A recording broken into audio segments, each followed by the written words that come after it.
பரந்தாமன் சன்னதிக்கு வாராய் நெஞ்சே.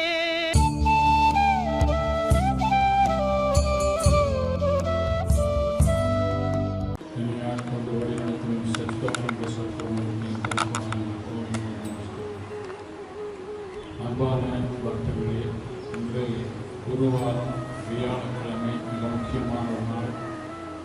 நாங்கள்லாம் கடந்த 22 வருடங்களாக விடாமல் குருவை நினைச்சு பிரார்த்தனை பண்ணி காயத்ரி ஜபம் பண்ணி தியானம் பண்ணி போனோம். அப்படி நம்ம குரு வழியில் குருதான் கர்மாக்களை கரைக்கலாம். அப்படி இந்த குரு வழியில் போய்தான் வாழ்க்கையில் வெற்றிகரமாக வாழ்ந்து இறுதியில் உலக போக சுகங்களை பெற்று இறுதியில் இறைவனோட இரண்டர கலக்கிற அந்த வாழ்க்கையை காட்டின பகவான் என்னை ஆட்கொண்டு வழி நடத்தும் ஞான குரு பகவான் காயத்ரி சித்தர் முருகேஸ்வாமி அவருடைய 18வது குரு பூசை 23ஆம் தேதி இரவு வருகின்ற 1008 சங்கு கொண்டு 108 கலசங்கள் கொண்டு விடிய விடிய காயத்ரி மந்திரம் சொல்லி பிரம்ம முகூர்த்தத்தில், அதாவது 3 மணிக்கு அதிகாலை 23 அதிகாலை 3 மணிக்கு பிரம்ம முகூர்த்தத்தில் அவருடைய திருப்பாதத்துக்கு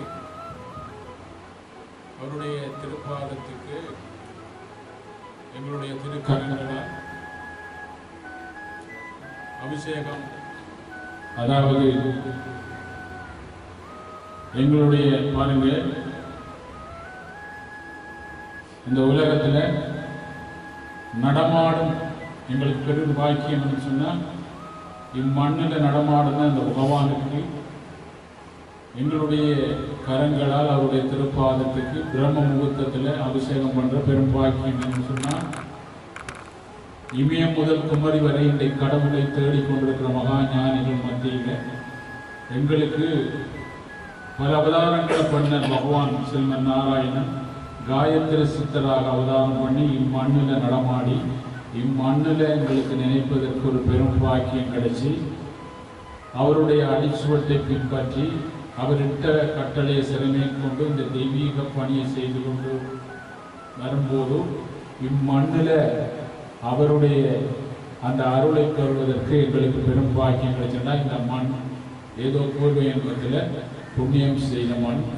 இந்த மண்ணில் பிறந்தவர்கள் நாங்களும் பெரும் பாக்கியம் வேண்டாம். இக்கலியுகத்தில் நல்லா சிந்திச்சு பாருங்க, எல்லா பக்கம் எதிர்மறையான எண்ணங்கள் தர்மத்தை சுருங்குமாம், இறுதியில் தர்மமே வெல்லும் என்ற வாக்கியத்துக்கு இன்று பாருங்க, எல்லா பக்கம் எதிர்மறையான எண்ணங்கள் எங்களை தாக்கி கொண்டிருக்கு.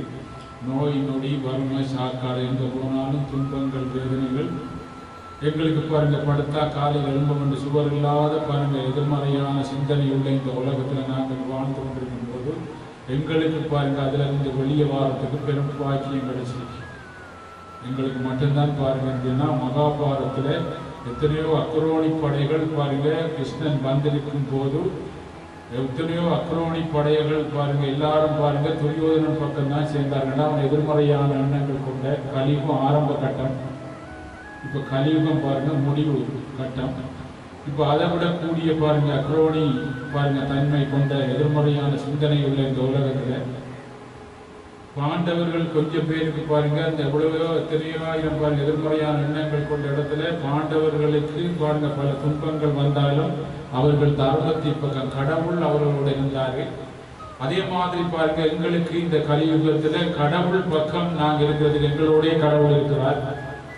அன்று கிருஷ்ண பரமாத்மாவை அவதாரம் பண்ண பகவான் இன்று காயத்ரி சித்தராக அவதாரம் பண்ணி மந்திரங்களில் நான் காயத்ரி அப்படின்னு சாஸ்வதம் உரைக்கின்ற பகவான் இம்மண்ணில் நடமாடி பாருங்க ஏதோ பூர்வ என்ப புண்ணியத்தால் பாருங்க அவரை சந்திக்கும் பாக்கியம் கிடைச்சி அதை பருகி உங்களுக்கும் பருவதற்கு இம்மண்ணில் விடாமல் பாருங்க 22 வருடங்களாக வியாழந்தோறும் அவரை நினைச்சு பிரார்த்தனை பண்ணது பெரும் பாக்கியம் நம்மளுக்கு கிடைச்சிருக்கு. ஈசனாம் ஞானி இருக்கும் இடங்களில் இருப்பதே முக்தி அப்படின்னு சொல்லி ஈசன் தான் ஞானி. கடவுள் இந்த கண்ணுக்கு தெரியாது பாருங்க, கண்ணுக்கு தெரியாத கடவுள் கண்ணுக்கு தெரிய உடலுக்குள்ள இருந்து பாருங்க எங்களுக்கு பாருங்க வழி நடத்தக்கூடிய ஒரு வீட்டில் கரண்ட் பாருங்க நம்ம கண்ணுக்கு தெரியாது, அந்த கரண்ட் வேலை செய்யக்குள்ளதான் தெரியும்.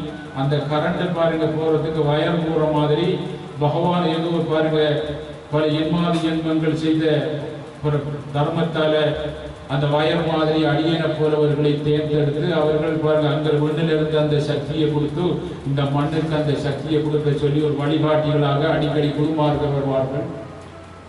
அப்படி பல பாருங்க பல வழிகளை காட்டின யாகங்கள், யக்ஷங்கள், தியான யமங்கள் போன்ற பல வழிகளை காட்டி மண் உலகை காப்பாற்ற வந்த அந்த பகவானுடைய திருப்பாதத்துக்கு 23ஆம் தேதி நாங்க பாருங்க அதிகாலை பிரம்ம முகூர்த்தத்துல எங்க கரங்களால பாருங்க அபிஷேகம் செய்வதுண்டா பெரும் பாக்கியம்டா யாருக்கும் கிடைக்காது. பரதனுக்கு பாருங்க ராமபிரான் பாருங்க பாதம் கொடுத்த மாதிரி இம்மண்ணுக்கு அந்த பாதம் கொடுத்து பாருங்க 22 வருடமாக அந்த பாதத்தை செய்வதற்கும் பாக்கியம் இம்மண்ணுக்கு கிடைச்சிருக்கு, அயோத்திக்கு கிடைத்த மாதிரி. நல்லா யோசிச்சு பாருங்க. பரதன் பாருங்க காட்டுக்கு போகும்போது அவருக்கு அதை கொடுத்து போட்டு பாருங்க அரியாசனத்துல வச்சு நீ ஆளுன்னு சொல்லக்கூட அவருடைய திருப்பாதத்தை அரியாசனத்துல வச்சு ஆண்டு இறுதியும் பாருங்க அவரை திருடி போன மாதிரி அவருடைய திருப்பாதத்தை நாங்கள் 22 வருடங்களாக பாருங்க அதை தொற்று அனுபவிப்பதற்கு இம்மண்ணுக்கு தான் கிடைச்சிருக்கு, அயோத்தி மாதிரி. நல்லா யோசிச்சு பாருங்க. துவாரக மாதிரி இந்த மண்ணுக்கு கிடைச்ச பெரும் பாக்கியம். ஏன்னா எல்லா பக்கமும் நீங்க பாருங்க எதிர்மறையான எண்ணங்கள் சூழ்ந்ததுல நாங்க மன தைரியம் மனப்பலம் என்ற மனிதன் மனத்தை கொண்டு வாழ்வதர் அந்த மனப்பலத்தை உண்டாக்கக்கூடிய அந்த தன்மையை காட்டினார். நல்லா யோசிச்சு பாருங்க. எதிர்மறையான சிந்தனை உள்ள உலகத்துல எங்களுக்கு பாருங்க அதே திங்க் பண்ண அது கூடிதான் எங்களுக்கு போய் அதாவது துன்பம் தான் வரும்.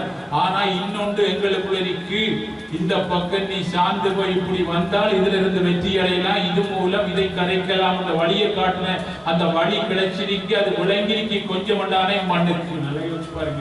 லட்சக்கணக்கான மக்கள் அவருக்கு பின்னால் பண்ணார்கள்.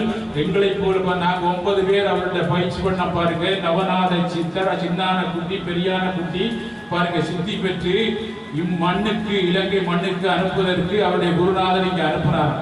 அதே மாதிரி என் குருநாதர் 5 சித்தர்கள் பரவணும் அப்படின்னு சொல்லி 9 பேருக்கு எங்களுக்கு பயிற்சி கொடுத்தார்கள். நவநாத சித்தர் பாருங்க அங்கிருந்து நவநாத சித்தர் கற்றல்லையும் பெரியான குட்டி பாருங்க குழம்பு முகத்துவாரத்திலே சின்னான குட்டி காரதியில இருக்காரு. இது பெரிய கதை பாருங்க. அவருடைய குருநாதர் பாருங்க சின்னான குட்டி பாருங்க கோவிந்தசாமி ஒரு பெரிய அரசண்ட மகன் பாருங்க. அவர் சின்னால் அங்க போகும்போது அவர் குருநாதர் இந்த நவநாத சித்தரை பாருங்க பெரியான குட்டியும் சித்தி பெற்று பாருங்க அவர்கள் பாருங்க இங்க இலங்கைக்கு அனுப்புறதுக்கு அவருடைய குருநாதர் படகு மூலம் அதாவது கட்டுமரம் மூலம் இங்கே அனுப்பிட்டாங்க. அப்ப இந்த சின்னான குட்டி பாருங்க சித்தான குட்டி அப்படின்னு ஒரு சின்ன அப்பதான் சித்து விளையாட ஆரம்பிச்சாதான் சித்தானை குட்டி அப்படின்னு.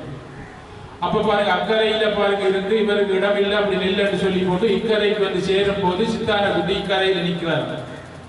இம்மண்ணுக்கு பாருங்க அந்த நாள்ல இருந்து இம்மண்ணுல கால் அடிச்சு சித்தர்கள் யோகிகள் ராமபுரான் கால் வச்ச இம்மண் பாருங்க ஆஞ்சநேயர் கால் பண்ண மகாலட்சுமி இந்த மண்ணுல இருந்த ஆஞ்சநேயர் இறுதியில பாருங்க கேட்கிறாரு பாருங்க இந்த மண்ணை பாருங்க எரிச்சுடவான்னு சொல்லி இம்மண்ணுல நான் பாருங்க 12 நாட்கள் இங்க இருந்த நான் அன்று மகாலட்சுமி சொல்றார் இம்மண்ணுல பாருங்க 12 நாள் எனக்கு தெரியாது,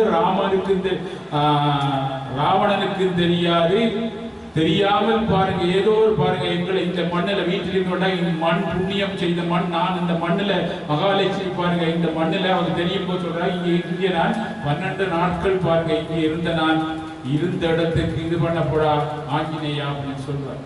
அப்படிப்பட்ட மண் நல்லா யோசிச்சு பாருங்க. இதே மண்ணில் திருப்பி பகவான் பாருங்க இப்ப கலியுகத்துல காயத்ரி சித்தர் அவதாரப்பட அடியனுக்கு பாருங்க எல்லா அவதாரங்களை காட்டின பகவான் பாருங்க ஈஸ்வரப்பட்ட மகரிஷி கல்லடியில இந்த இடத்துலதான் பாருங்க நீங்க அமைங்க, இந்த இடத்துலதான் ஒரு பாருங்க உனக்கு உபதேசம் நடக்கும் அப்படின்னு சொல்லி வழிகாட்டின அந்த பகவானை நினைப்பதற்கு எங்களுக்கு பெரும் பாக்கியம் கிடைக்கும்.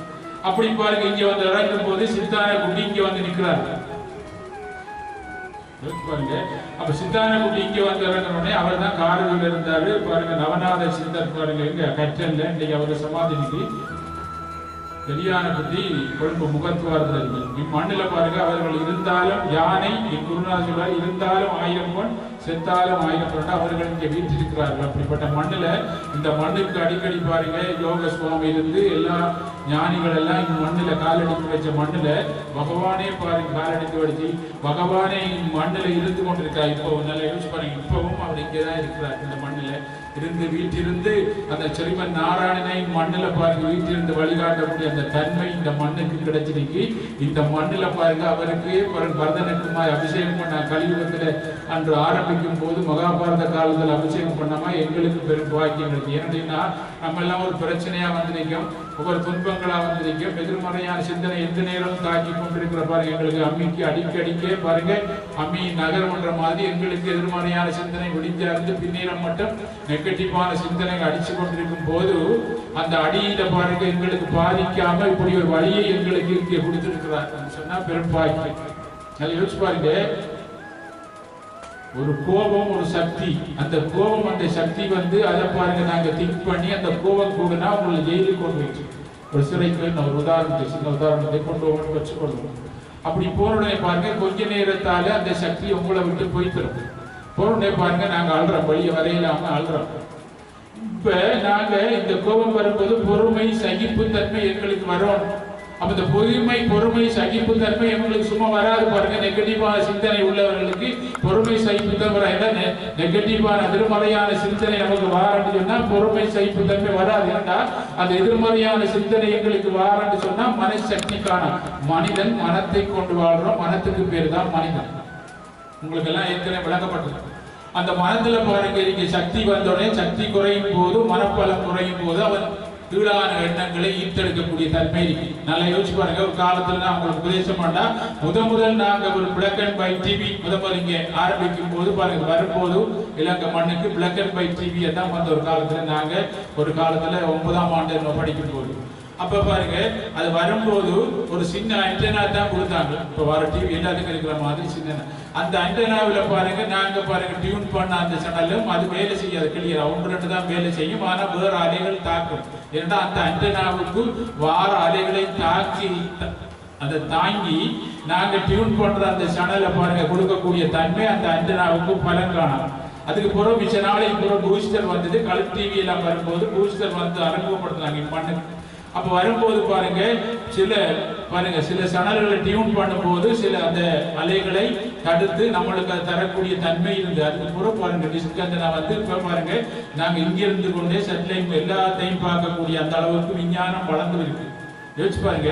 அதே மாதிரி பாருங்க எங்களுக்கு ஆரம்ப கட்டத்துல பாருங்க நாங்க எந்த வேலையை செய்யும் போது அந்த வேலையை செய்ய விடாம எதிர்மறையான அலைகள் எங்களை தாக்கி கொண்டிருக்கு.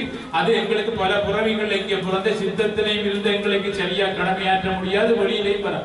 இப்ப நீங்க கலியுகத்துல பாருங்க ஒரு நற்காரியம் செய்ய போகும் போது அந்த நற்காரியத்தை விடாமல் இருக்கக்கூடிய நெகட்டிவான சிந்தனை உங்களை தாக்கும் விடாது. நல்ல செய்யும். ஏன்னா முக்காவாசி எங்களுக்கு அப்படின்னா எதிர்மறையான சிந்தனை உலகத்துல கலியுகத்துக்குள்ளதான் இருந்து கொண்டிருக்கோம். அப்ப நாங்க தாக்கும் போது பாருங்க எங்களுக்கு அதை தாக்காம மனப்பலத்தை கூட்டி இப்ப நாங்க சேட்டலைட்டோட தொடர்பு அளவுக்கு கொண்டு மாதிரி கடவுளோட தொடர்பு வாழக்கூடிய ஒரு வழி நம்மளுக்கு கிடைச்சிருக்கேன்.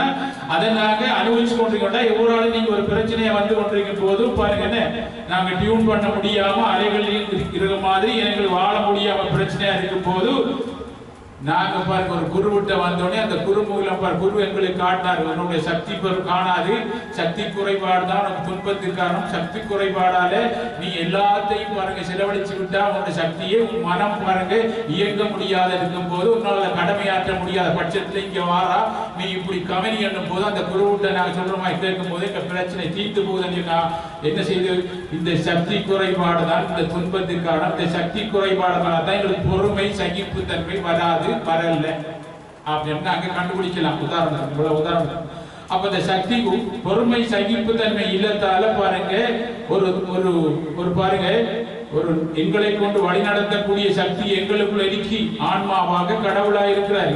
அவரை விட்டு பாருங்க ஒரு கோபம் வந்த உடனே அதை நாங்க திங்க் பண்ணி பாருங்க என்ன செய்யுது அது கொஞ்ச காலத்தால எங்களை கொண்டு பாருங்க ஒரு துன்பத்தை உண்டாக்கி உதாரணத்துக்கு சிறையில போட்டா கொஞ்ச காலம் போய்த்திரும். ஆனா பொறுமை சகிப்புத்தன்மை வந்தோடனே பாருங்க நாங்க கடவுள் பக்கம் போறதுக்கு பொறுமை சகிப்புத்தன்மை தான் எங்களுக்குள்ள நல்ல சக்தி கூடுது, நல்ல தன்மை எல்லாம் பாருங்க செய்யறோம். இப்படிப்பட்ட இடங்கள்ல வரும்போது என்னன்னா எங்களை பாருங்க காப்பாற்றக்கூடிய சக்தி, எங்களை காப்பாற்றக்கூடிய அந்த வழி எங்களுக்கு கிடைச்சி எங்களோடனே பாருங்க நிரந்தரமா சந்தோஷமா இருக்கக்கூடிய சக்தியே பொறுமை சகிப்புத்தன்மை மூலம் நிதானத்தின் மூலம் அந்த ஞானத்தை பெறலாம் என்று வாழ்ந்து காட்டினவர்கள் சித்தர்கள்.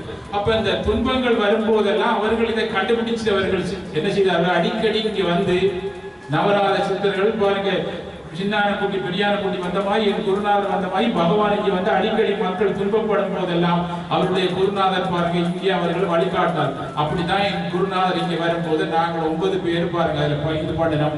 அதுல பாருங்க எல்லாரும் ஃபெயிலானோடனே அடியேன் பாருங்க அதுல முலத்தர பாருங்க வரும்போது அங்க பல சோதனைகள் வந்தது. அந்த சோதனைகள் வரும்போதெல்லாம் பாருங்க நெடுக தொடர்ந்து பாருங்க குருநாதர் பக்கம் சார்ந்து உலகத்தில் சகல கடமைகளையும் சரியா செய்யும் போது அந்த சோதனைகளை பாருங்க நெகட்டிவான எண்ணங்களை எடுக்காத அளவுக்கு மனத்தை பாருங்க பலப்படுத்தி விட்டார். அதனாலதான் திடீரென பாருங்க அந்த மனம் பாருங்க இங்க எதுலையும் தாக்கம் வராம அங்க தொங்கலுக்கு போய் பாருங்க எங்க உன்னுடைய பல்கலைக்கழகத்தை முடிச்சுட்டு வந்து நீ செல்போன் எல்லாம் வாங்கி உலகத்துல குடும்பம் நடந்து அப்புறம் பாதிக்காத மாதிரி எங்களை அங்க போய் போயிட்டு வந்து நீ பாருங்க உலகத்துல கடமையாற்றும் போது உன்னுடைய கடமை பாதிக்காது. இந்த ஆன்மா சுதந்திரம், நான் எல்லாத்துக்குள்ளே இருக்க நிலம் நீர் காற்று நெருப்பு பாருங்க எல்லா உயிரினங்களுக்குள்ளே நான் இருக்கேன். அந்த உயிரினங்களுக்கு சக்தியை கொடுக்கிறேன். அந்த உயிரினங்களுக்கு துன்பம் வரும்போது என்னட்ட வரும்போது பாருங்க அமைதி வருது. நீங்க யோசிச்சு பாருங்க ஒரு குருவிட்ட போனே அமைதி வருது பாருங்க துன்பங்கள் போகுது. அதே மாதிரி என்னட்ட வரும்போது பாருங்க துன்பங்கள் கூறுதவர்களும் வரும்போது துன்பம் இல்லாம போகுது. உலகத்துக்கு எல்லா ஈவராசிகளுக்குள்ளே இருந்து நான் இயக்குறேன். ஆனா நான் சுதந்திரமா இருக்கேன். அந்த ஈவராசிகள் என்னை சார்ந்து வாழ்ற ஈவராசிகள் எல்லாம் சுதந்திரமா இருக்கிறார்கள். நீங்க நல்லா யோசிச்சு பாருங்க மாமரம் பாருங்க எதையும் எதிர்பார்க்காம பாருங்க கடவுளை சார்ந்து வாழ்ந்ததால அவர் கொடுக்கிற தன்மை உள்ளு. வேப்ப மரம் பாருங்க தன்னுடைய கொடுக்கிற தன்மையா இருக்கு. ஒவ்வொரு மரங்களும் பாருங்க கடவுளை சார்ந்து பூமி கடவுளை சார்ந்து வாழ்ற சூரியன் நவகோள்கள் பாருங்க சூரியனை சார்ந்து வாழ்ற சூரிய சக்தி தான் காயத்ரி. சூரிய சக்தி காயம் சொன்னா உடலுக்குள்ள இருக்க ஆன்மா தான் சூரிய சக்தி. அப்ப சூரிய சக்தி தான் காயமாகி உடலுக்குள்ள இருக்கிறது. அப்ப சூரியனை சார்ந்து வாழ்றார்கள் பாருங்க. சூரியனை சார்ந்து நிலம் நீர் காற்று நெருப்பு சகலம் வாழும் போது அவர்கள் பாருங்க சத்தியத்தை பாருங்க சார்ந்து வாழ்றதால சரியா வாழ்றார்கள். உலக கடமைகள் பாதிக்கவில்லை. உலகத்துல பாவம் வரும்போதுதான் பாருங்க தளம்பல் நிலை ஏற்படுது. இயற்கை சீற்றங்கள் கிரக மாற்றங்கள் சுனாமிகள் பல சூறாவளி ஏற்படுதுன்னா மனிதன் செய்த கர்மாக்கள் கூடும் போது உலகத்தை பாருங்க சமநிலையாக்குறதுக்கு தாக்கங்கள் வரும். இப்ப நமக்கெல்லாம் பாருங்க எங்களுடைய உண்மையான சக்தி குறையும் போது எங்களுக்கு தாக்கங்கள் வருது. தாக்கங்கள் வரும்போது என்ன செய்யறாங்க பொறுமை இழந்து சிறுதை வாங்கி பாருங்க துன்பத்துக்கு ஆளாகிறோம். அதே மாதிரி பாருங்க சக்தி குறையும் போது என்ன பாவங்கள் கூடும் போது பொறுமை இழந்து பூமாதேவி பூகம்பங்களா வெளியே வருது. பாவங்கள் கூடும்போது எங்களுக்கு பாவங்கள் கூடும்போது பாருங்க பொறுமை இழக்கப்பட்டு நாங்க தன்னை மறந்து எங்களுடைய சுயதன்மையை மறந்து பாவங்கள் செய்ய தூண்டப்பட்டிருக்கோம். அப்படி பாவங்கள் செய்ய தூண்டப்பட்டதால இன்றைக்கு பாருங்க உலகத்துல முக்காவாசி நெகட்டிவான எண்ணத்துக்கு நாங்க வாழும் போது பல நோய்களுக்கும் துன்பங்களுக்கும் பாருங்க வேதனைகளுக்கு நாங்க ஆட்கொள்ளப்படுறோம். நீங்க சமீபத்தில் பாருங்க நடந்த கொரோனா பாருங்க என்ன நடந்ததுன்னா ஒரு நோய் வரும்போது பாருங்க எங்களுக்கு சக்தி குறைபாடு போது அந்த தாக்கத்திற்கு நாங்க உள்ளாகிறோம். அந்த சக்தி குறைபாடு இல்லாதவர்கள் அந்த தாக்கத்திலிருந்து வெளியே வந்தார்கள். அதே மாதிரி பாருங்க நீங்க சக்தி கூடி இருந்ததால உங்களுக்கு ஒரு துன்பங்கள் தாக்கும் போது அந்த சக்தியை நோக்கி நாங்க வரும்போது அந்த துன்பங்கள் இல்லாத மாதிரி நம்மளுக்கு ஒரு துன்பங்கள் வரும்போது பாருங்க இந்த கொரோனா வந்தோடனே சில பேர் பாருங்க உண்மையான மருந்தை குடிச்சார்கள் தாக்கத்துல இருந்து வெளியே வந்தார்கள் மாதிரி கிடைச்சிருக்கு. சில பேருக்கு அது கிடைக்கல அப்படின்னா அவங்களுக்குள்ள அந்த சக்தி குறைபாடு அவங்களை விடவில்லை வரவில்லை. அதனால பல பேருக்கு வரவில்லை. துரியோதன காலத்திலையும் பாருங்க அவர்கிட்ட வரவில்லைன்னு சொன்னா அவர்களுக்கு அந்த கர்மா வாரத்துக்கு விடல. எங்களுக்கு பாருங்க வாரத்துக்கு விட்டுருக்கி அங்க பாருங்க கொரோனா இருந்து பல நோய்கள் இருக்காங்க திடீர்னு மருந்து கிடைச்சி தப்பிடுவாங்க. அதே மாதிரி எங்களுக்கு பாருங்க நெகட்டிவான எண்ணங்கள் வந்தாலும் நாங்க வாரத்துக்கு கிடைச்சிருக்கி வந்து பயிற்சி பண்ணக்குள்ள பாருங்க தப்புறோம். இப்படிதான் பாருங்க மகாபாரத காலத்துல அக்ரோனி படை அளவு பக்கத்துல இருந்தாலும் வர முடியாத அளவுக்கு அவர்களுக்கு பாவம் கட்டுப்பாட்டு கொண்டு வந்தீங்கன்னா அவர்கள் பொறுமை சகிப்பு தன்மை இழந்து விட்டார்கள். இழந்த விடா மனப்பலம் குறைஞ்சதால விளக்க வச்சுட்டு அவர்களுக்கு அஞ்ஞானத்திலும் இருந்தார்கள். கிருஷ்ணனே தெரியாம அளவுக்கு துரியோன இருந்தான். என்ன சக்தி வாய்ந்தவன் இருந்தாலும் அவனுக்கு விட இல்லை. இதேதான் இப்போ நடந்து கொண்டிருக்கு.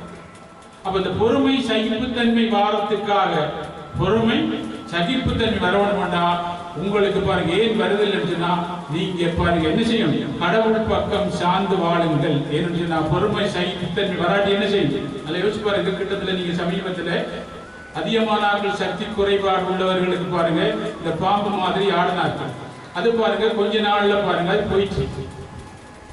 அதே மாதிரிதான் இந்த கோபம் பாருங்க திடீரென வரும் பாருங்க, அது கூடிதுன்னு சொன்னா பாருங்க அது கொண்டு ஒரு தற்காலிகமா ஒரு துன்பத்தில் உண்டாக்கி போட்டு அது குறைஞ்ச உடனே அது போயிட்டு. ஆனா பொறுமை சகிப்புத்தன்மை வந்தா நாங்க என்ன பொறுத்தார் அரசாழ்வார் போக்குனார் காடாள். நான் போன கிழமை இதை பத்தி உபதேசம் பண்ணது பிள்ளையார் பாருங்க அதெல்லாம் உபதேசம் பண்ணேன். கிணத்துக்குள்ள இருக்க தவளையை பற்றி எல்லாம் உபதேசம் பண்ண உங்களுக்கு ஞாபகம் இருக்கு. இதே மாதிரி ஒரு சின்ன கதை. ஒரு ஞானி பாருங்க இருந்தார். அவருடைய பக்தர் ஒரு நாள் கூப்பிடுறார். ஆனா அந்த ஞானி பாருங்க புல்லு படுக்கையில தான் படுப்பார். இந்த கதை உங்களுக்கு நான் சொல்லிடுறேன். புல்லு படுக்கையில தான் படுப்பார் அவர் படுக்கிறார். அந்த பக்தர் பாருங்க ஒரு நாள் அவர் பக்தியால தன்னுடைய வீட்டுக்கு பாருங்க என்ன விருந்துக்கு அழைச்சார் சாப்பாட்டு. அப்படி சாப்பாட்டிற்கு பாருங்க அழைச்ச உடனே அவர் ஓமன் சொல்லிட்டு அவங்க போறார்.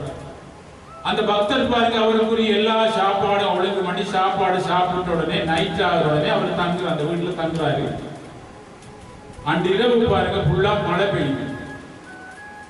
இவர் பாருங்க ஒரு கட்டில பாருங்க எல்லாத்தையும் ஒழுங்கு செட் பண்ணி இதுல படுக்க வைக்கிறார். அவர் சொன்னா அந்த ஆள் சொல்றாருன்னா அந்த யோகி நான் புல்லு படுக்கை நான் படுப்பேன் இதுல படுக்க மாட்டேன் அப்படின்னு அடம் பிடிக்கிறார். அப்ப அவர் சொல்றாரு பாருங்க நாங்க சாதாரண ஆட்களே பொறுமை சகிப்புத்தன்மையா என்ன பாருங்க என்ன சூழ்நிலையிலே எங்களை மாற்றிக்கொண்டு வாழக்கூடிய அளவுக்கு நாங்க இருக்கிறோம் சுவாமி. உங்கள்ட்ட வந்து நாங்க நீங்க பாருங்க பொறுமை சகிப்புத்தன்மை இல்லாம பாருங்க இந்த மலைக்குள்ள போய் எங்க புல்லு வெட்டுறோம் நாம.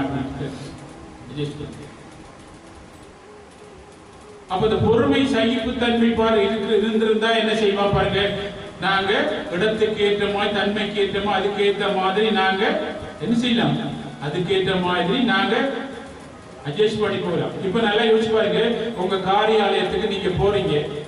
அந்த காரியாலயத்துல போன உடனே பாருங்க எங்களுக்கு பாருங்க சக்தி இருக்கிற அளவை விட்டு அளவுக்கு அதிகமா நாங்க ஆசைப்படுற ஒரு பொருள் எங்களோட சக்திக்கு மீறி ஒரு பொருளை நாங்க ஆசைப்படும் போதும் அந்த பொருள் எங்களுக்கு கிடைக்காத பட்சத்துல பாருங்க அந்த பொருளை பாருங்க வச்சிருக்கவனுடைய கோபிக்கிறோம், இறுதியில் கடவுளுடைய கோபிக்கிறோம்.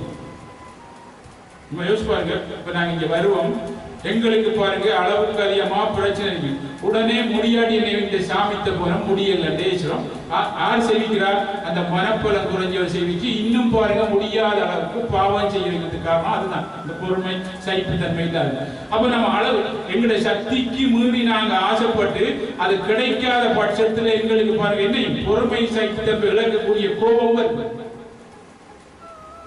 அப்ப இந்த அளவுக்கு அதிகமா ஆசைப்பட்டு நாங்க பாருங்க எங்களால் அடைய முடியாது என்றுடனே பாருங்க நாங்க அடைய முடியாது என்றுடனே அது எங்களுடைய குறைபாடு தான். அந்த குறைபாட்டை நிவர்த்தி பண்றதுக்கு நாங்க சக்தியை பாருங்க கூட்டுனால் என்ன செய்யணும், என்ன ஒரு குருவழியில போய் இதுக்கு என்ன காரணம் எனக்கு நடக்குது இல்லை. உங்களுக்கு எல்லாம் நீங்க வந்திருக்கீங்க ஒவ்வொரு ஆளுக்கு ஒரு பிரச்சனை. இந்த பிரச்சனையை பாருங்க நீங்க தான் பாருங்க என்ன நீங்க தான் இந்த பிரச்சனையை உண்டாக்கணும். இந்த பிரச்சனையை வேற ஆள் உண்டாக்கணும்னு சொல்லாமா சொல்லாமா நீங்க தான் உண்டாங்க. உங்களுக்கு நல்லது நடக்குது அதை உண்டாக்குனால அனுபவிக்கிற நீங்க தானே.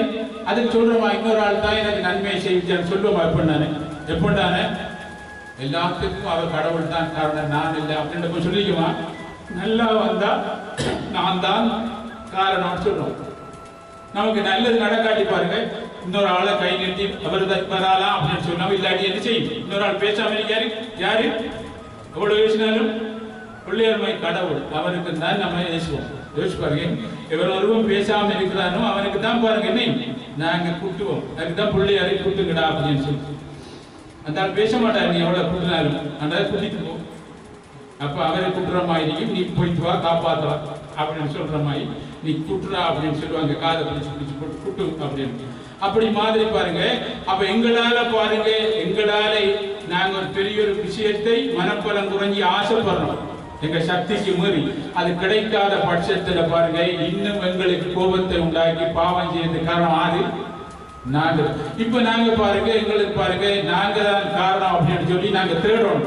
நாங்க தான் காரணம் தேடும் போது அதுக்குரிய வழி எங்களுக்கு கிடைக்கும். இப்ப நம்ம எல்லாம் பிரச்சனைக்கு வழி என்னன்னு தேடும் போது கிடைச்சிருக்கு தானே. இங்கே ஒரு நோய் வந்த உடனே இதுக்கு என்ன காரணம் கிடைக்கும் போது எங்களுக்கு வைத்தியம் கிடைக்கிற மாதிரி, எங்களுக்கு ஒரு பள்ளிக்கூடம் போன பெரிய பள்ளிக்கூடம் கிடைக்கிற மாதிரி நாங்க தட்டுங்கள் திறக்கப்படும், கேளுங்கள் கொடுக்கப்படும் சொல்லி வேண்டாம். நாங்க கேட்டு எங்களை கேட்கிற அளவுக்கு நாங்க விடாம பாருங்க, நாங்க இதுக்கு வழி இல்லையான்னு கேட்கும் போது கடவுளே பாருங்க மாணிக்க வாசன் குருவார் இல்லாட்டி ஒரு தகுந்த குரு அனுப்புறதுக்கு ஒரு ஆள் அனுப்பி வச்சு தீப்பார் என்ற அதுக்குரிய விடை இந்த பூமியில இருக்கு. எல்லாத்துக்கும் கூட இந்த பூமி கொடுத்திருக்காரு. ஆனால் பாருங்க கேட்க முடியாது. இதே மாதிரி பாருங்க ஒரு காரியாலயத்துக்கு நாங்க போறோம் பாருங்க, அந்த காரியாலயத்துல பாருங்க நாங்க சரியா கடமை ஆற்றினால் என்ன செய்யுது, எங்களுக்கு புகழ் வரும், மதிப்பு வரும், பாருங்க மேலான ப்ரொமோஷன் வரும், எங்களுக்கு இதெல்லாம் கிடைக்கும். தானாக வரும், தேடி வரும் புகழ். நம்ம தேடி போறது புகழ் வராது, தானாக வரும். அப்ப அங்க நமக்கு வரலன்ற ஆறு காரணம் தாங்க. அங்க நாங்க சரியா செய்யலன்ற ஆறு காரணம் நாங்க என்ன செய்யலாம், அந்த பெரிய ஆளுக்கு தான் யூஸ். ஒரு குடும்பத்துல பாருங்க கணவன் சரியா இருந்தால் அங்க பிரச்சனை வருமா? அந்த சரியா இல்லைன்னு சொன்னா அந்த கணவனுக்கு சக்தி குறைபாடு அப்படின்னு சொல்லலாம். உலகுதா? ஒரு குடும்பத்துல பாருங்க மனைவி பாருங்க சரியா இல்லை அப்படின்னு சொன்னா ஏன்னு சொன்னா சரியா கடமையாட்டால் எங்க சித்தவன் குறைபாடு அவங்கள் தான்.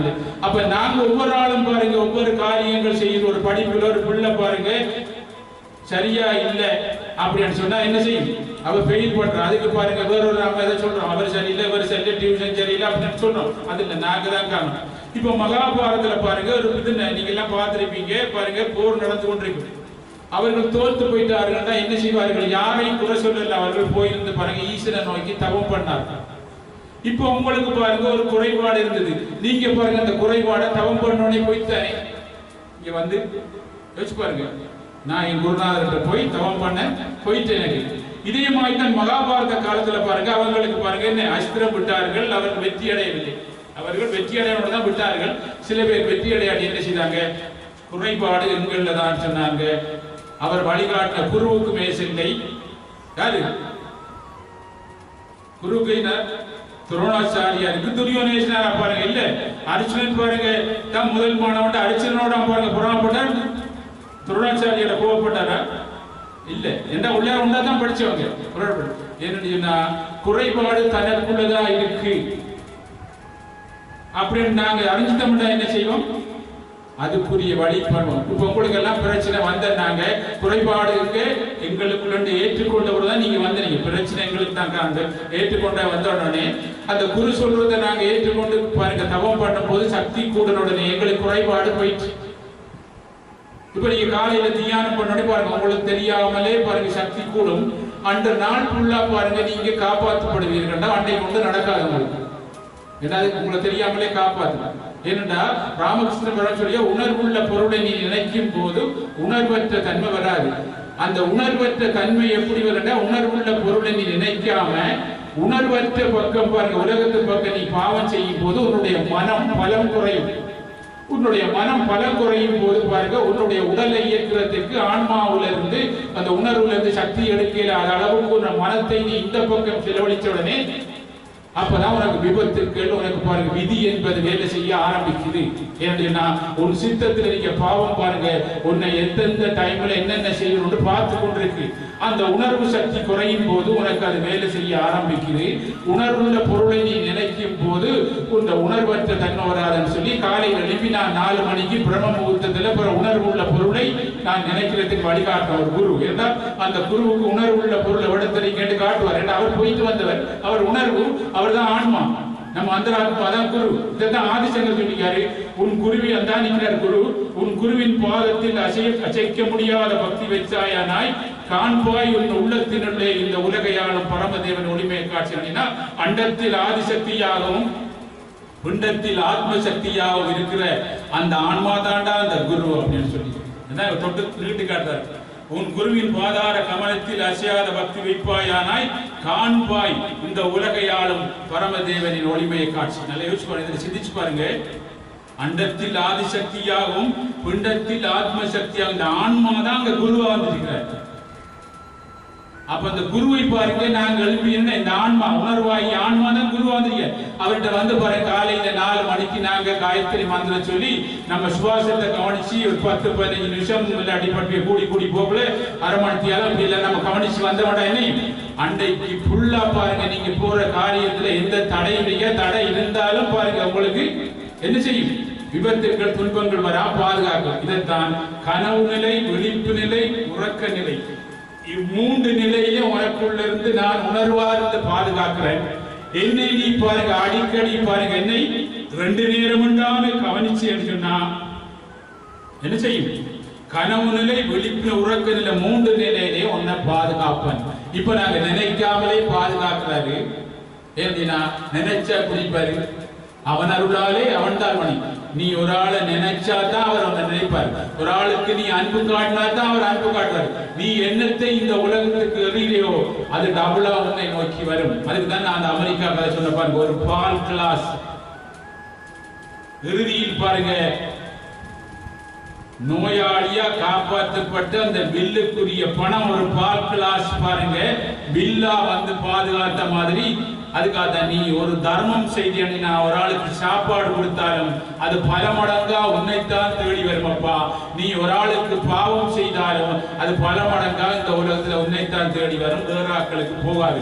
நீ என்னத்தை செய்தியோ அது உனக்குத்தான் வந்து தாக்கத்தை கொடுக்கும். அதனால நீ நல்லத்தையே செய் என்பதற்காகத்தான் நல்லவர் பாகிய உணர்வாகி அந்த பக்கம் போனேன்னா நீ நல்லத்தே செய்வா, அந்த நல்லதெல்லாம் உனக்குத்தான் சேரும்.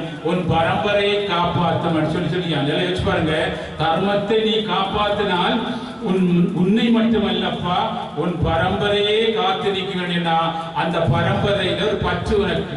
அந்த பரம்பரைக்கு என்ன நடந்தாலும் உனக்கு பாதிக்கும் என்பதால நீ செய்த தர்மம் பாருங்க உன்னை மட்டுமல்லப்பா உனக்காக உன் என்ன பரம்பரையே காத்திருக்கிறேன். அந்த பரம்பரையில எனக்கு பற்று, அவருக்கு என்ன நடந்தாலும் எனக்கு உயிர் வைத்திரும். அந்த அளவுக்கு பற்றனால நீ ஒரு ஆளுக்கு பாருங்க என்ன தர்மத்தை நீ காப்பாத்தினா, தர்மமாகிய இந்த ஆன்மாவை நீ காப்பாத்தினா, நல்லத்தை செய்து தான தர்மங்கள் என்ன இந்த ஆன்மா தான் கடவுள், அவர் கொடுக்கிறவர். அவர் மாதிரி நீ தர்மத்தை நீ செய்து என்று சொன்னா அந்த தர்மம் உன்னை மட்டுமல்லப்பா உன்னை சேர்ந்த பாருங்க என்ன உன் பரம்பரையே காத்து நிற்கும் அப்படின்னு சொல்லுவாங்க. நீ எதை போடுறையோ அது பல மடங்கா நீ அதை அனுபவிச்சு ஆகணும். இதுதான் விதி. அதை யோசிச்சு பாருங்க, ஒரு கோட்பாடு விதி என்று சொன்னா ஒரு கோட்பாடு. இந்த கர்ம விதி என்று சொன்னா நீ எதை செய்தியோ அது பல மடங்கா உன்னைத்தான் சேரும், வேற யாரையும் செய்யப்பா.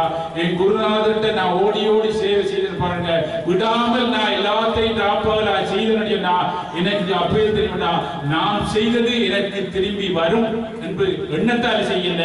யோசிச்சு பாருங்க, அது எண்ணே இல்லை பாருங்க.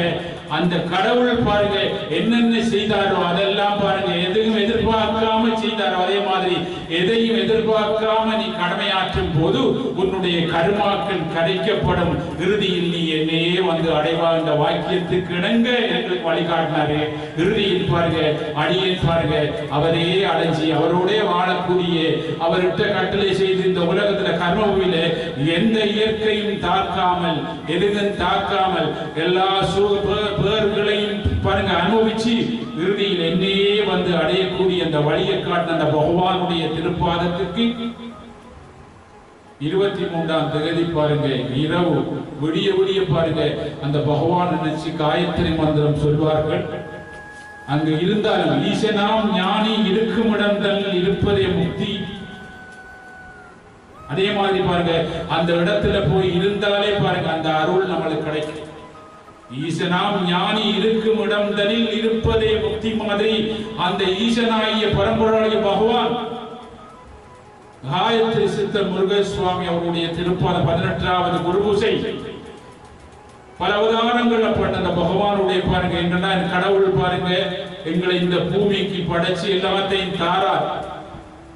ஆனா அவருக்குரிய கடனை நாங்க செய்ய மாட்டா நாங்க போய் பாரு இந்த கடன் அவருடைய திருப்பாதத்துக்கு பாருங்க நாங்க எல்லாம் நீங்களா அப்படின்னு சொல்லி செய்யும் போது பாருங்க அவர் மனம் வந்து நம்மளுடைய கடன் எல்லாம் அடைக்கப்படுவார். பரமபதம் சொல்றத பாருங்க, உன்னுடைய கர்மாக்கள் கரைக்கப்படும். அப்பா ஏசு குர்ஆன் நடந்து வரார் பாருங்க, ஒரு விபச்சாரி எல்லாரும் கல்லெடுத்து திருத்திவார அழுதுவார.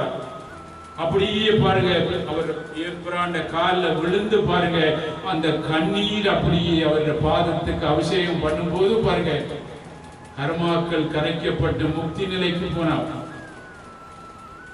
பெரும் பாக்கியம் பாருங்க. பகவான் நினைச்சு என் குருநாதர் சமாதி அடையும் போது சொன்னார் பாருங்க, நான் பாருங்க எனக்கு பிற்காலத்துல எனக்கு பாருங்க புரட்டாசி மாதத்துல எனக்கு பாருங்க என்ன புரட்டாசி மாதத்துல பாருங்க அவருடைய திருப்பாதத்துக்கு என்ன செய்யணும். இந்த புரட்டாசியில பாருங்க நாங்க என்ன கொடுப்பாங்க பிதிர்கடன் பாருங்க. இந்த நேரத்துல பாருங்க சமாதி அடைஞ்சினா பகவானுடைய திருப்பாதத்துக்கு இந்த புரட்டாதி மாதம் பாருங்க தானம் பண்ணி அவருடைய திருப்பாதத்தை நினைப்பது பெரும் பாக்கியம். நல்லா யோசிச்சு பாருங்க, இவ்வளவு பெரிய பாக்கியம். சிந்திச்சு பாருங்க, புரட்டாதி மாதத்துல சரியா சமாதி எனக்கு பின்னால என்னுடைய எனக்கு யார் செய்வார்களோ அப்படின்னு சொல்லி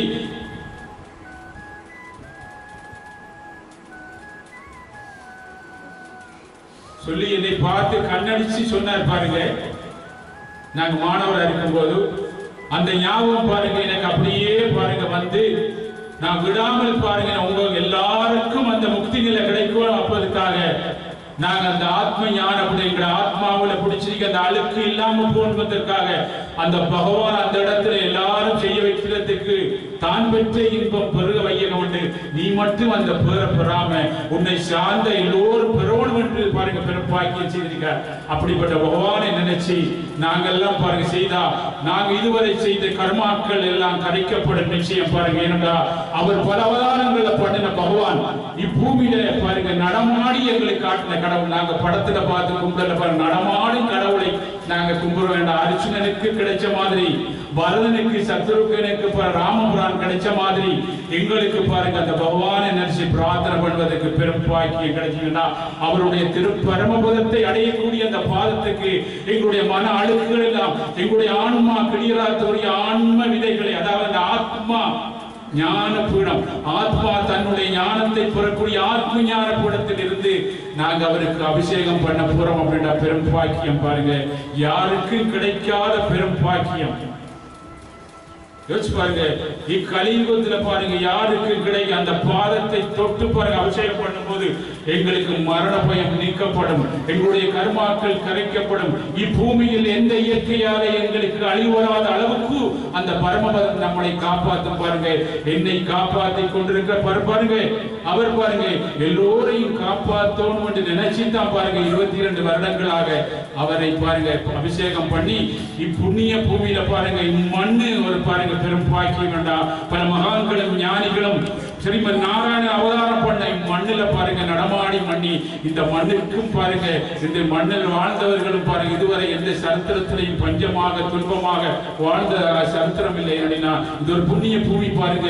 இந்த பூமியில எல்லா மகான்களும் ஞானிகளும் நடமாடி கால் வச்ச பூமி பாருங்க. இந்த பூமி அதுல யோசிச்சு பாருங்க, பகவான் இருந்து மகாலட்சுமி இருந்து பாருங்க ஸ்ரீமன் நாராயணன் இருந்து எல்லோரும் கால் வச்சு இந்த பூமியில இக்கலியுகத்தில் எங்களுக்கு காயத்ரி சித்தராக அவதாரம் பண்ண அந்த பகவானுடைய திருப்பாதத்துக்கு பாருங்க விடியச்சாம் அதாவது பிரம்மத்தை யாரும் அடையலாம் அப்படின்னு சொல்லி பாருங்க கீதையில பாருங்க யாராலும் பிரம்மத்தை அடையலாம்ன்ற மாதிரி யாரும் பாருங்க ஆத்ம ஞான விடத்தில் அந்த பிரம்ம முகூர்த்தத்தில் என்னை பாருங்க தொட்டு நீங்க அபிஷேகம் பண்ணலாம்ன்ற பாக்கியத்தை எங்களுக்கு கொடுத்திருக்காண்டா பெரும் பாக்கியம். என் குருநாதர் ஆசீர்வாதம். நீங்க எல்லாம் நல்லா இருப்பீங்க.